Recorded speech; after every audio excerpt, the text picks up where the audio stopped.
Πρόεδρε, να σε ευχαριστήσω για την πρόσκληση, να ευχαριστήσω όλους τους κατοίκους, μόνιμους και μη εδώ της μικροκόμης μεν, αλλά μεγάλης κομμόπολης όπως φαίνεται, με τον κόσμο που χορεύει, που διασκεδάζει, που αγαπάει το χωριό του, τα χωριά από τα μικρά χωριά του Δήμου μας, του μεγάλου Δήμου Βόλβης, που πολλές φορές αισθάνονται ότι είναι στη σκιά των πολιτικών, των έργων, των δράσεων ενός μεγάλου Δήμου.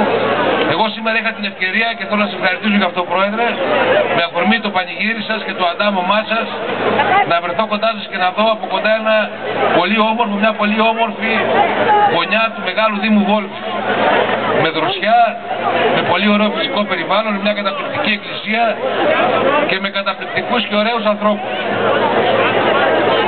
Να πω, καλορίζει και η πίστα και να πούμε ότι του χρόνου θα προσπαθήσουμε να κάνουμε κάτι καλύτερο, ακόμη καλύτερο, να είναι πιο άνετη η μέρα του πανηγυριού, οι μέρες που περνάτε εδώ το καλοκαίρι και το χειμώνα όσοι μένουν, να έχουμε επαφή και συνεργασία και με το Δημοτικό Συμβούλιο. Σήμερα το μισό σχεδόν Δημοτικό Συμβούλιο του Δήμου Βόλβης είναι εδώ στη Μικροκόμη, παρόλο που την ίδια ώρα γίνονται πάρα πολλές εκδηλώσεις και στα μεγάλα κατά τεκμήριο χωριά με αφορμή το πανηγύρι της Παναγιάς.